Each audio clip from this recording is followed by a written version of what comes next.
If y'all don't know who this person is in the picture, don't worry, because I'm just now learning about who he is myself. But this guy his name is Blake Neff, and he was a writer for Tucker Carlson.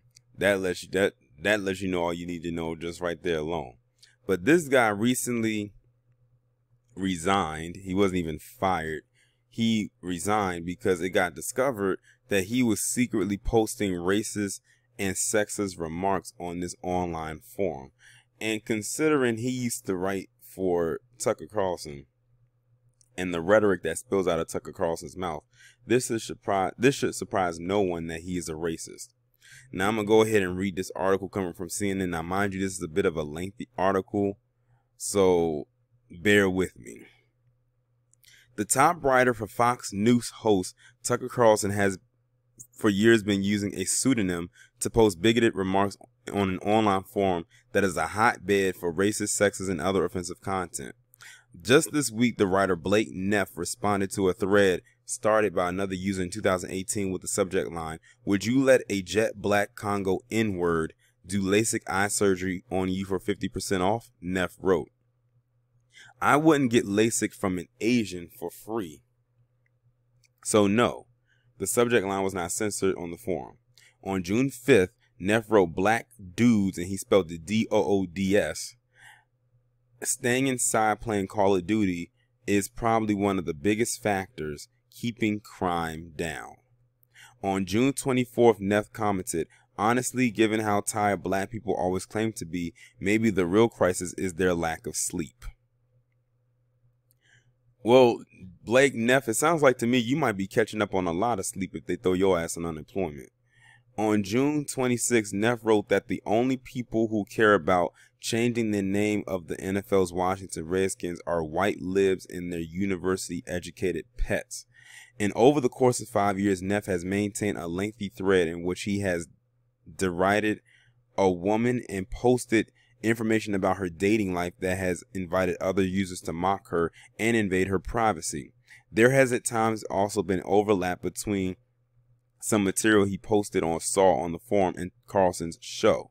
CNN Business contacted Neff for comment Thursday night after he or someone acting on his behalf passed that email to Fox News spokespeople. A network spokesperson on Friday morning told CNN Business that Neff had resigned. A Fox News spokesperson said Carlson could not be reached for comment. Neff did not respond to multiple requests for comment. Neff worked at Fox News for nearly 4 years and was Carlson's top writer. And after seeing the stuff that he wrote on that online forum, we can see why. Previously, he was a reporter at the Daily Caller, a conservative news outlet that Carlson co-founded. In a recent article in the Dartmouth Alumni magazine, Neff said, "Anything Carlson is reading off the teleprompter, the first draft was written by me." He also acknowledged the show's influence, telling the magazine, "We're very aware that we do have that power to sway the conversation, so we try to use it responsibly." When asked in a 2018 appearance on Fox's The Five about the writing process for his show, Carlson said he spent hours working on scripts but referred to Neff by name, saying he was a wonderful writer and acknowledging his assistance, and Carlson credited Neff in the acknowledgments of his book, Ship of Fools, for providing research. In acknowledgments, Carlson said that Neff and 2 others who helped with the book work on and greatly improved our nightly show on Fox. During the years that Neff wrote for him at Fox, Carlson has hosted one of the most influential shows on cable news. In the last quarter, Carlson had not only the highest rated program in cable news, but the highest rated show in the history of cable news. Carlson also counts on 45 amongst his most loyal viewers. On multiple occasions, 45 has tweeted out videos of Carlson's program, which is to say the scripts that Neff likely helped write and shape were being shared by 45. Makes you wonder what Tucker Carlson is going to do now that his writer has now resigned. Remember, what was it, last month or maybe the month before when I did that triple P on him and saying that he might be on his way out? Well, hopefully this is added on to that. While working at Fox News and while a reporter at the Daily Caller, Neff was a frequent poster on AutoAdmit, also known as XOXOHTH. It is a relatively unmoderated message board like 4chan aimed at lawyers and law school students, which in which racism and sexism run rampant.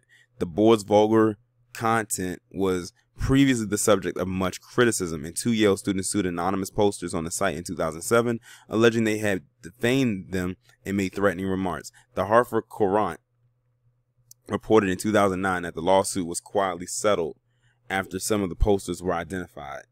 Neff, who posts on the board under the username Charles VII, is widely revered on the forum, with many posters knowing the person behind the account works on Carlson's show. And I bet you there's some other people out there who work on these shows that are on those message boards too. He has spent years posting about history, offering his political opinions, and detailing aspects of his personal life. After learning of Neff's post on the board through an email from an anonymous tipster, CNN Business was able to positively identify Charles VII as Neff by reviewing messages he has posted throughout the years on the forum and matching them up with publicly available information about him. Among the details which makes it clear that Charles VII and Neff are the same person, Charles VII indicated on the board that he had gone to Dartmouth. Neff is an alumnus. Charles VII said he had been working nearly 4 years in his current journalism position in Washington, D.C. Neff has been working for Carlson at Fox in Washington since 2017, according to his LinkedIn profile, which appears to have been removed after his resignation from Fox News. Charles VII said on the board that he got his start in journalism after he turned down law school and instead took a fellowship. Neff told Dartmouth Alumni magazine that he took a fellowship with the Collegiate Network.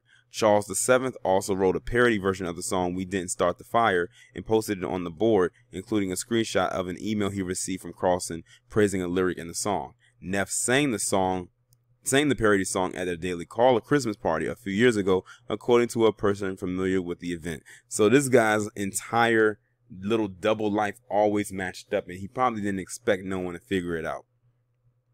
The Daily Caller declined to comment.